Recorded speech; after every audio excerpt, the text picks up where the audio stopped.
Yeah.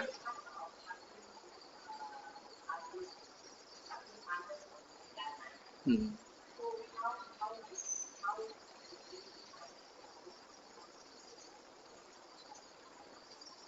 Oh, a person obstructs others from doing charity, yeah, when he discourages the person from doing charity, when he talks bad about doing charity, like saying that it's useless, there is no good will come out of your doing charity, and when he encourages people not to do charity, in those ways he obstructs people from practicing charity. So he will suffer in this very life and in the future life. So like in the suttas, we find that the external ascetics, many of them were jealous of the Buddha because the Buddha became famous. So because the Buddha and his monks were famous, they had a lot of offerings. Whereas external ascetics, they did not practice so well, they did not keep good sila, they did not meditate well, they did not have wisdom. So they had little offerings. So because of jealousy, they told lay people that the Buddha always claims that you should only do offerings, offer things only to the Buddha and his disciples. Don't offer to other ascetics. But the Buddha said he doesn't do that, because if a person does that, you obstruct others from doing charity, then you are doomed this life and the future life. You will suffer for it. And in fact, in one of the suttas, there's a general Siha. He was a follower of the Nigantas, or the Jains. And after he came to see the Buddha and talk to the Buddha, he converted and became a follower of the Buddha. Then the Buddha told him that he should still do charity towards these Nigantas. So he was very happy that the Buddha said that, because he said that he heard the opposite, that the Buddha said that people should only do offerings, make offerings to the Buddha and his disciples. So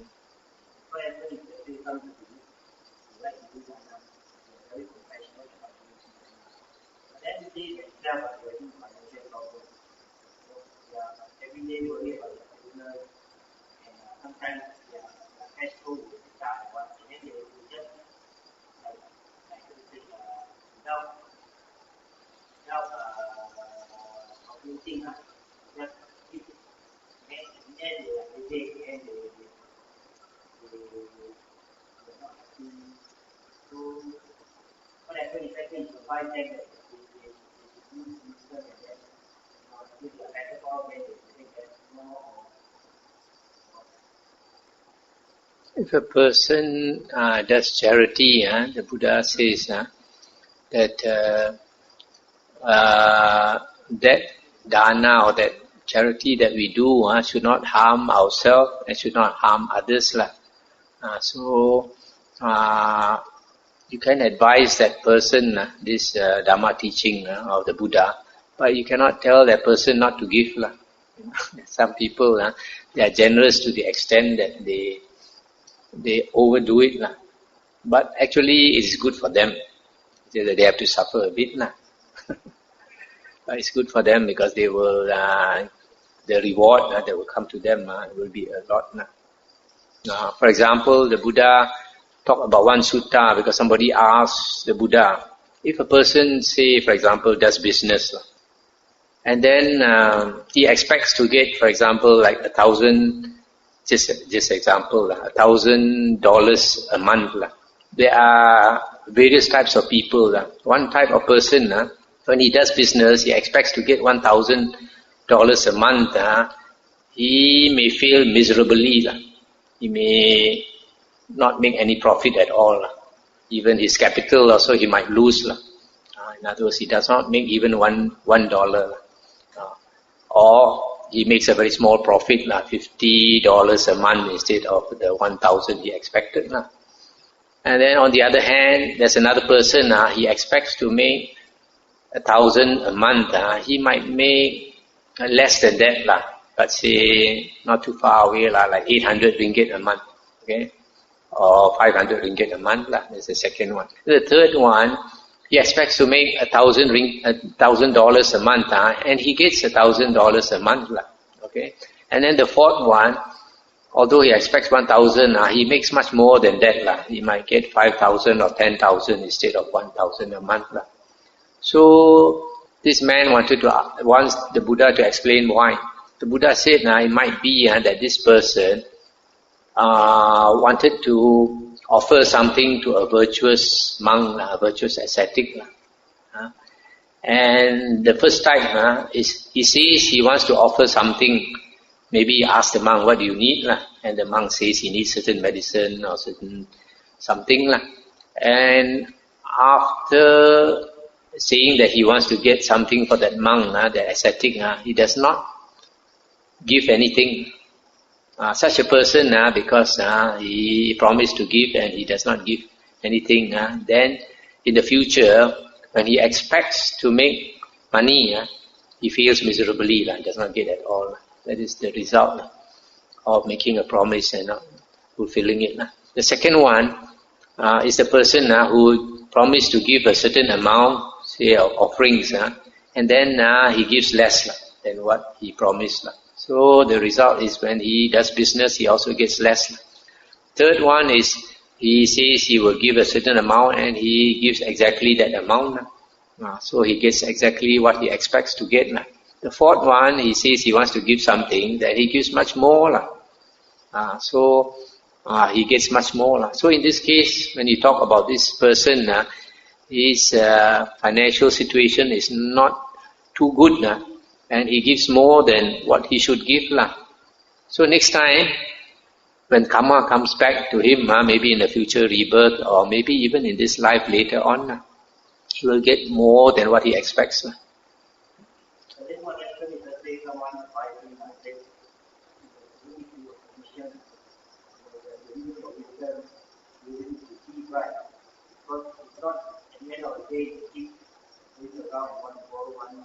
Sometimes when we give advice also, we have to be very careful. We can give in such a way, but not obstruct him from giving. And not discourage him from giving also. Because if you obstruct him from giving or you discourage him from giving, you are creating bad karma. So what you can do is teach him the Dhamma. Tell him that the Buddha says, when we do charity, it should not be to the extent when the giver suffers or he makes somebody else suffer. Because there are many instances in the Vinaya books. Our Vinaya books are like lawyers' law cases. Lawyers' court cases.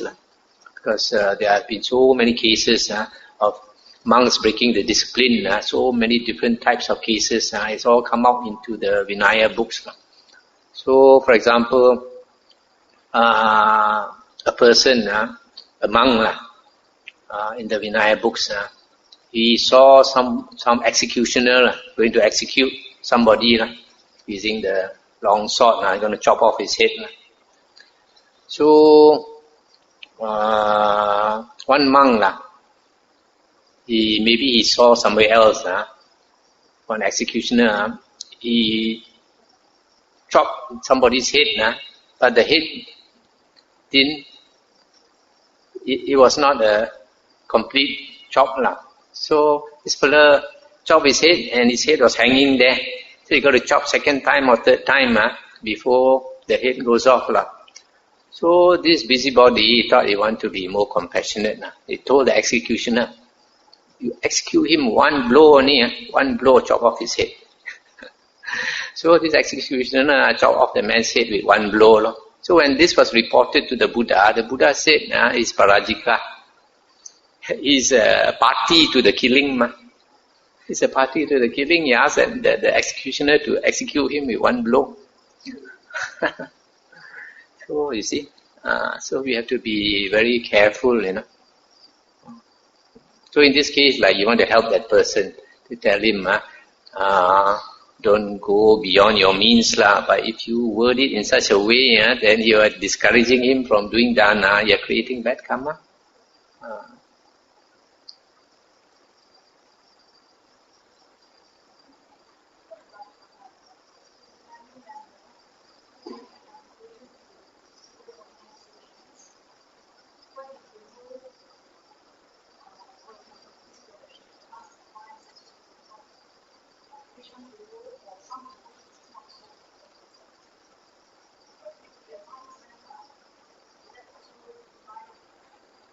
Yeah, that also when you tell your family member to be selective lah in their charity, that they should only give to organizations who are worthy lah of receiving. Also, you have to be very careful because sometimes we may not know the organization so well.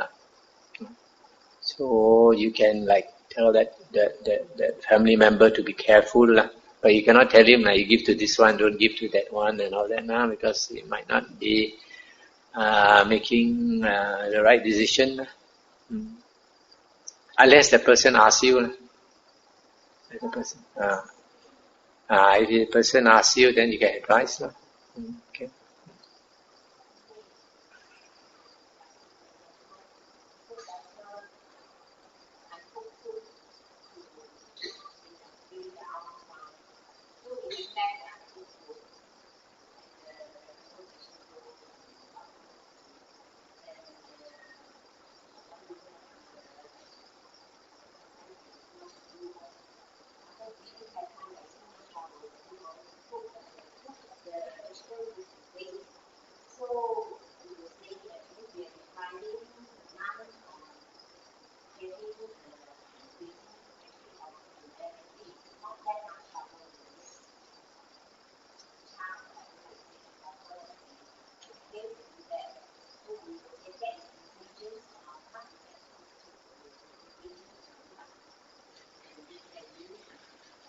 Not necessary lah, because like in the monastery, we try not to spend too much time cooking, so that you have more time to practice. One thing. Secondly, if you have many people in the kitchen cooking, there's very often there's friction.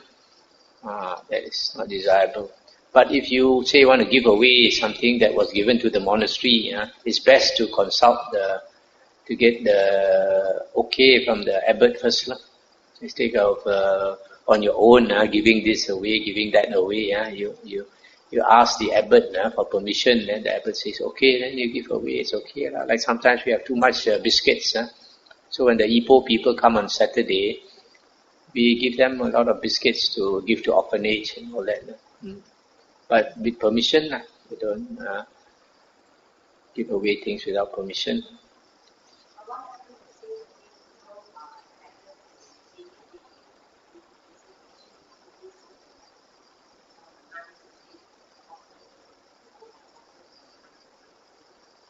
You can tell them we don't guarantee that we will use it if they ask If they don't ask, then they just forget what they say.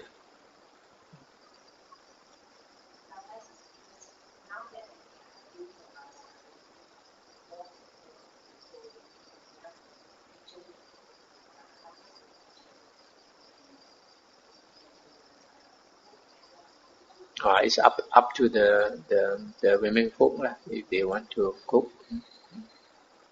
But like this guy who offers organic veggie, that is good stuff. So good to keep.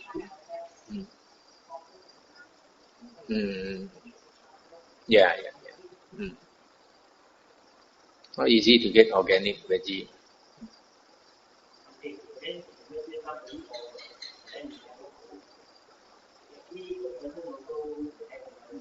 Yeah. Once you make that offering, or even you have the intention to offer already, you have the merit already.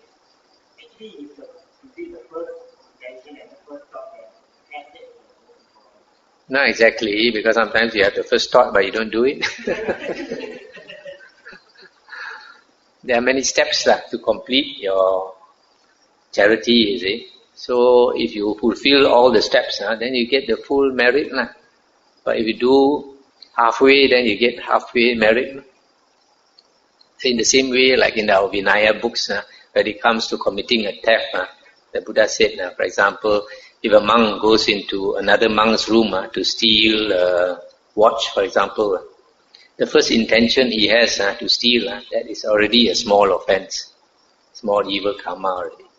And then when he walks towards the room, that is more evil karma, but also small. Then when he opens the door, goes into the room, more evil karma.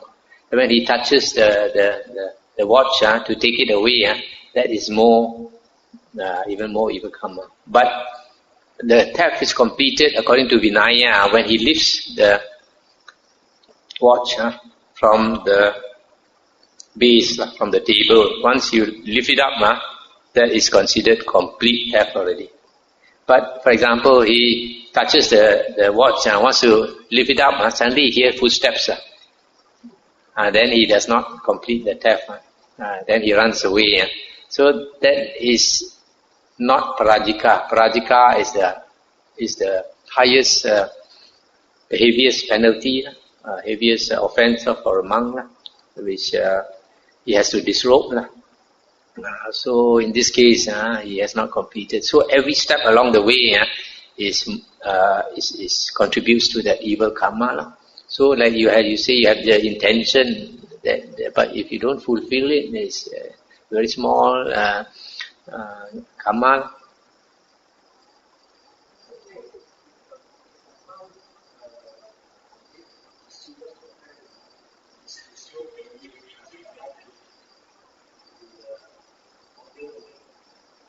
Not as a monk.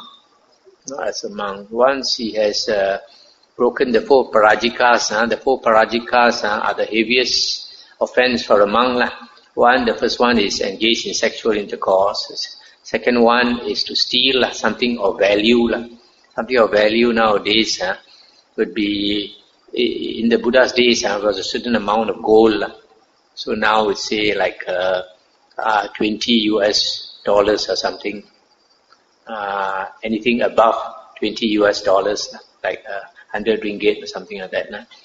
If you intentionally steal, that is a prajika. The third one is killing a human being or encouraging somebody else to kill a human being. For example, advising a woman to have an abortion.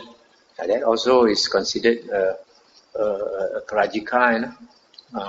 And then the fourth one is lying that you have some supernormal attainment when you don't have. For example, lying that you have jhana when you don't have jhana, lying that you are an arya when you are not an arya, lying that you have psychic power. So if a monk breaks any one of these 4 offenses, he is no more considered a monk. Even though he refuses to disrobe, he is already defeated. The English translation is defeated. The Chinese translation is like his head is chopped off already. I don't know what's the word. So, if the Sangha knows, the Sangha will force him to disrobe. But even if the Sangha does not know, he himself knows, inside is no more a monk.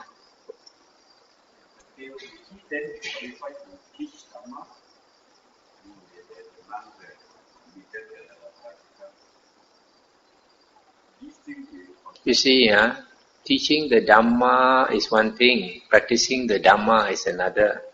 There are a lot of people, they teach, but they don't practice.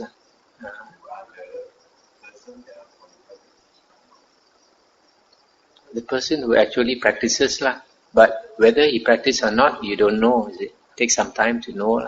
Then how about the lay people that sometimes we call them Dhamma teacher and all this?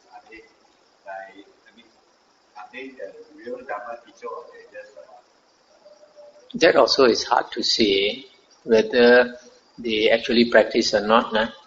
We don't know. But if they really practice, then they can teach. Practice in the sense uphold all the Buddha's teachings, Sila, Samadhi, Panya. Arya has dreams, but probably not an Arahant, because an Arahant has destroyed the asavas. Asavas are uncontrolled mental outflows. Uncontrolled mental outflows, where the consciousness flows without control. So dream state is a state where the consciousness flows without control. But in the Vinaya books, an Arahant has sati 24 hours a day. The Arahant has sati 24 hours a day.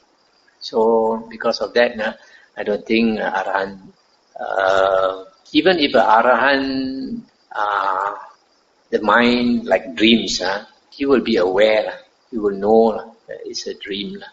It's not like ordinary people. Most people, when we dream, we don't realize that we are dreaming. We think it's a real state. We get excited in the dream and all that. This asavas is very interesting. That nowadays hardly any monk explains. Hardly any monk explains. And you have so many meditation teachers teaching meditation, and meditation is supposed to be the way to enlightenment. And what is enlightenment? Enlightenment in the suttas is defined as destruction of the asavas. Destruction of the asavas.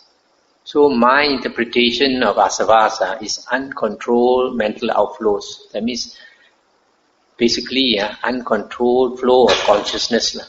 It is this flow of consciousness which creates the world, which creates samsara.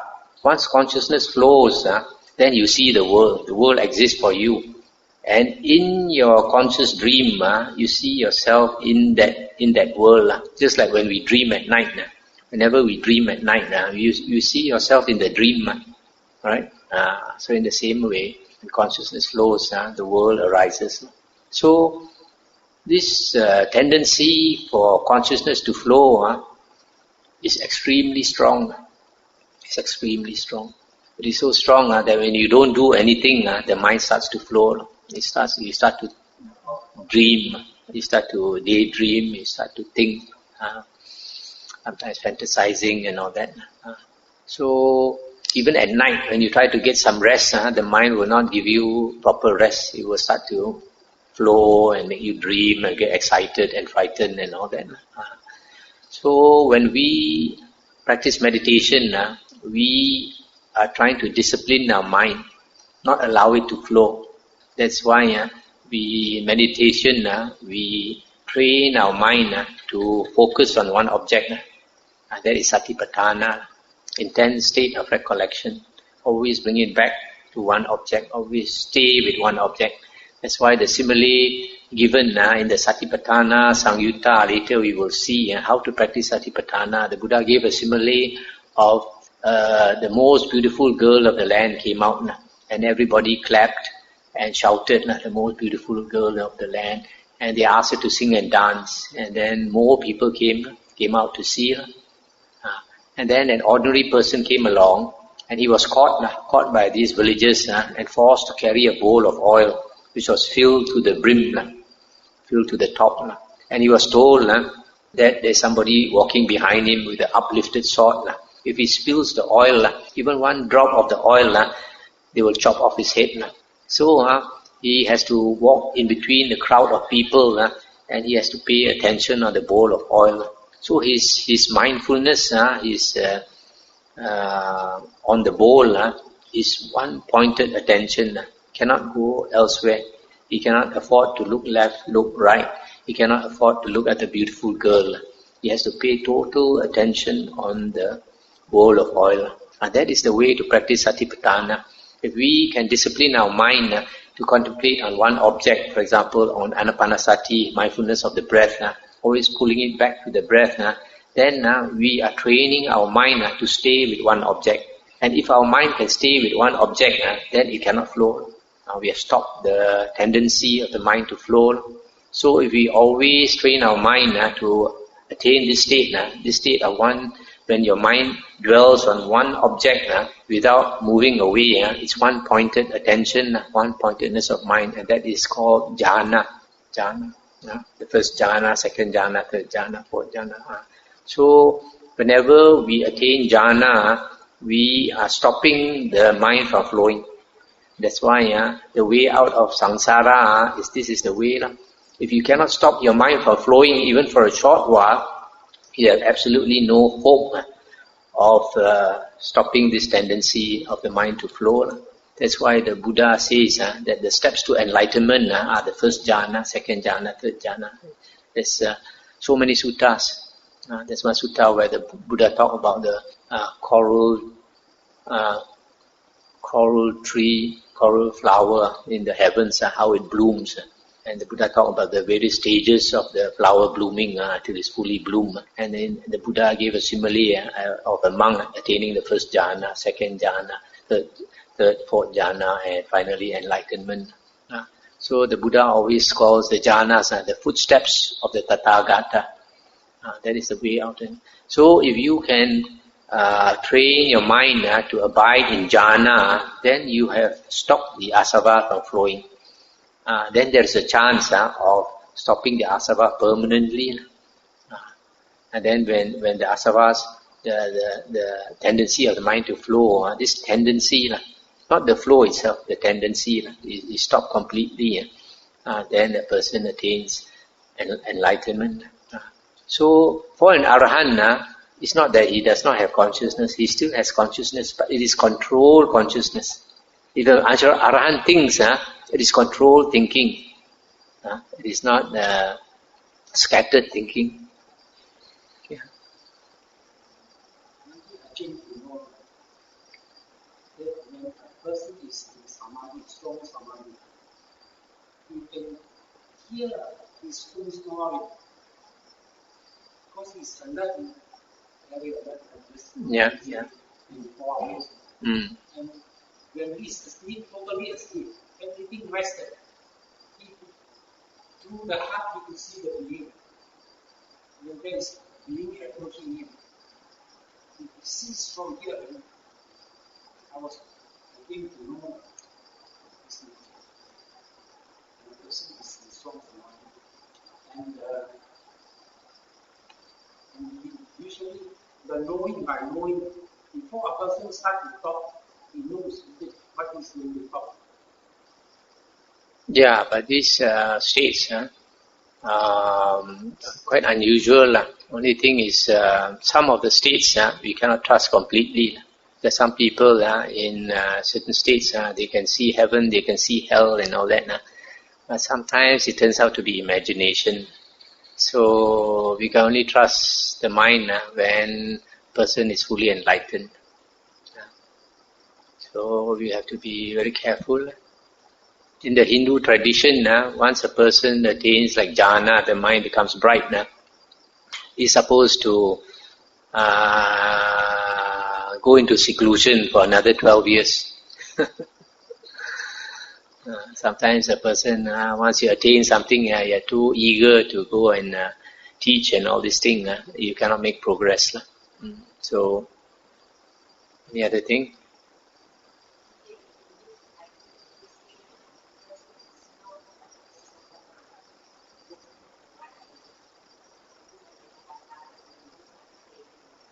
Yes.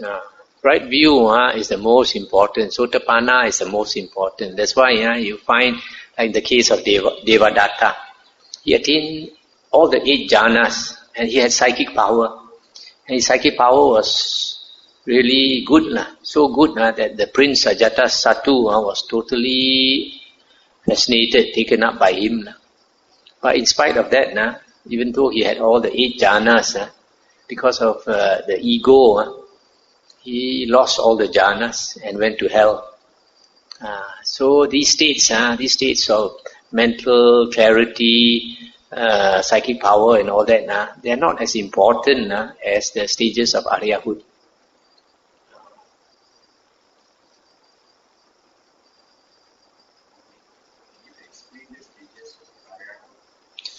Stages of the Aryahood, sometimes the books, the Buddha says there are 8 types of Aryans. In fact, there's a sutta where the Buddha says there are only 9 types of beings in the world. Only 9 types of beings in the world. The first one is a Putujana. That means an ordinary being, one who is still in the round of rebirths. And this includes the hell beings, the animals, the ghosts, and most human beings, and most devas. So the first is this Putuja, ordinary beings. Then higher than, above that are the 8 Aryan stages. The lowest is the first path attainer. First path attainer. A person attains the first path by entering the stream. And you enter the stream when you get right view. And the way to get right view is to listen to the Buddha's Dhamma. When you listen to the Buddha's Dhamma, and you understand the Dhamma, basically the 4 noble truths, and you understand that the world is impermanent, and because of that it is unsatisfactory. There's no security in whatever rebirth realm you go to. Even if you go to the heavens, you're there for millions and millions of years. Still you have to die. And when the Deva dies, he will think, why is my life so short?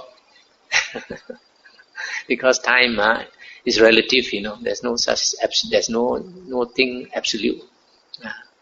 So that's why learning the suttas, hearing the Dhamma is extremely important, because that is the way to attaining the first stage of Aryahood.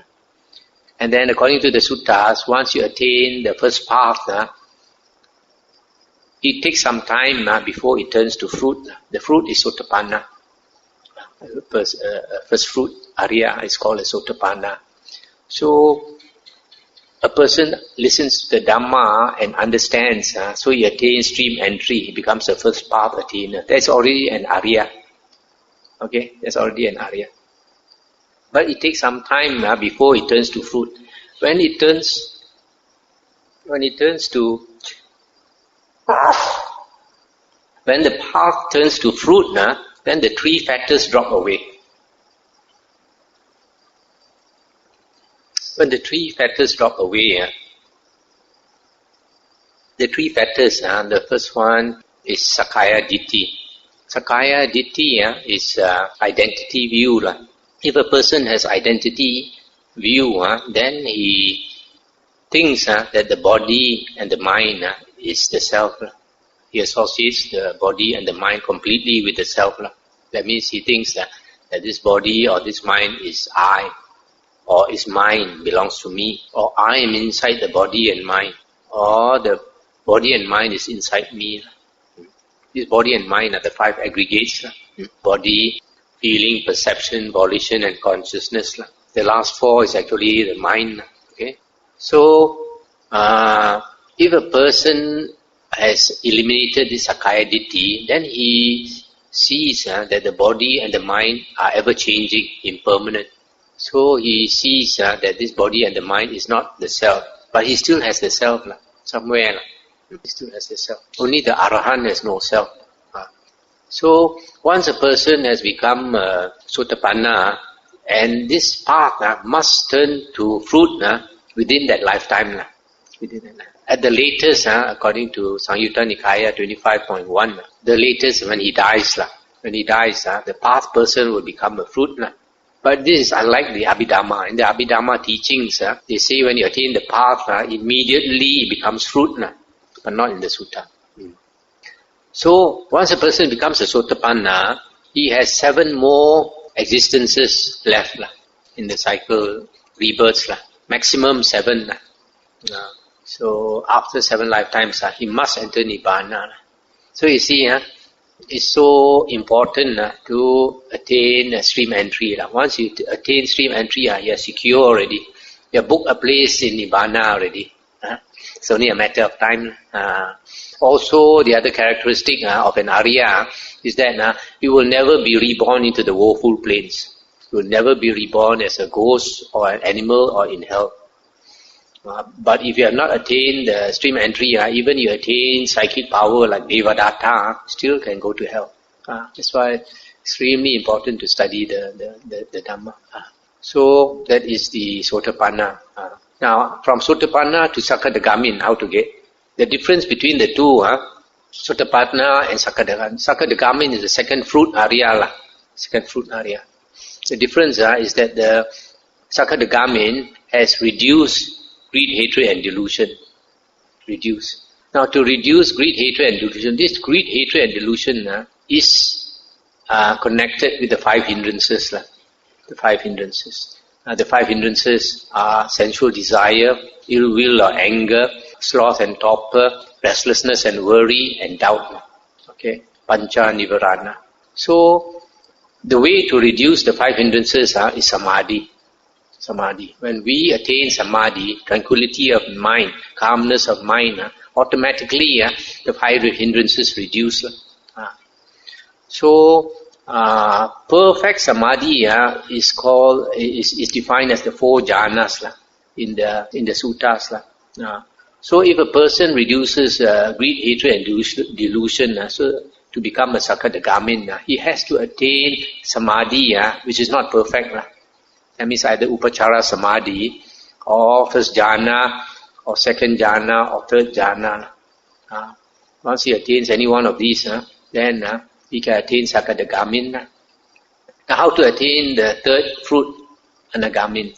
Anagamin, according to the Buddha, in the Majjhima Nikaya, you have to have the four jhanas.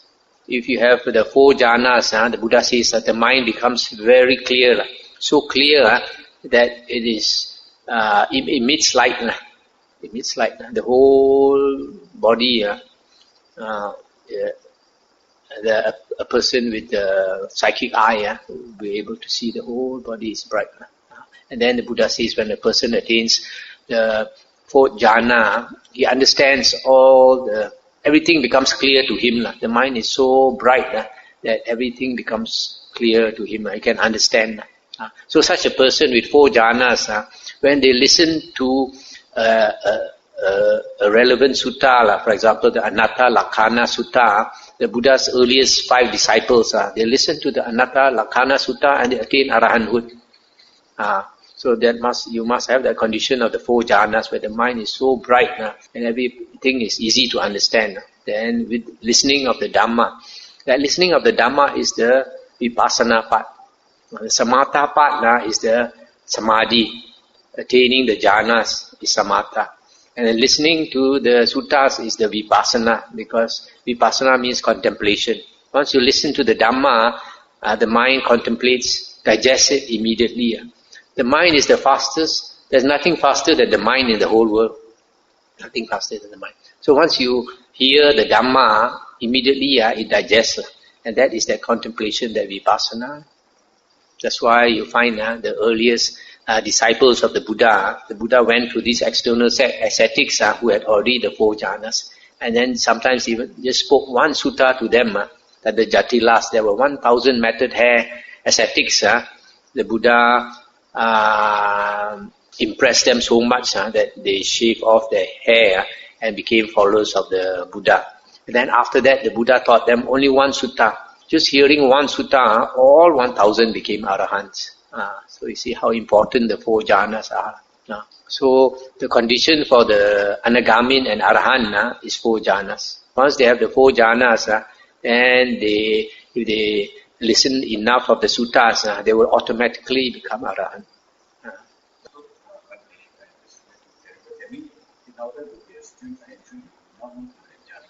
They don't need. But if you have jhana, it helps. It helps. But it's not necessary. You see, like in the case of our Buddha, the Buddha said in the suttas that in a previous life, he was born as a Brahmin by the name of Jotipala. This is in the Gatikara Sutta of the Majjhima Nikaya. And because he was a Brahmin, he had no desire to see the Buddha. He had no respect for the Buddha. But he had a very good friend who was a pot maker called Gatikara.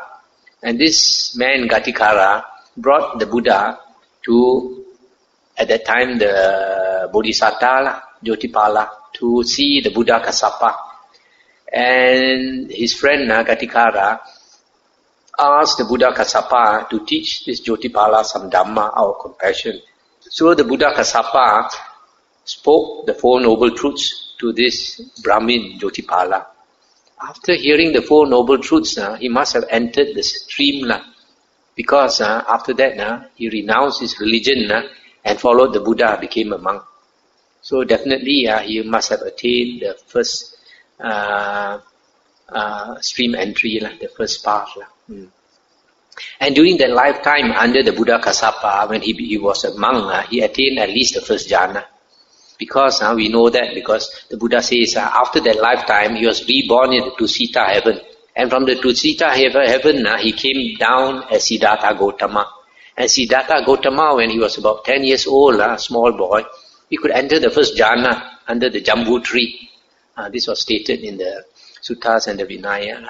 So that means he must have attained the first jhana under the Buddha Kassapa. And if he had attained the first jhana under the Buddha Kassapa, we can assume that he was a Sakadagamin. He became a Sakadagamin. That's why it is evident that a Sakadagamin, when he comes back as a human being, that is his last lifetime. He must enter Nibbana. That's why even though Siddhartha Gautama had such a good life, he was born into a rich family, he was young, he had just had a beautiful wife, etc. He forsook all that. He renounced everything to become an ascetic. That can only be because he was a Sakadagami. His time for enlightenment was due. So he struggled by himself and attained enlightenment. Okay, I think we can end here tonight.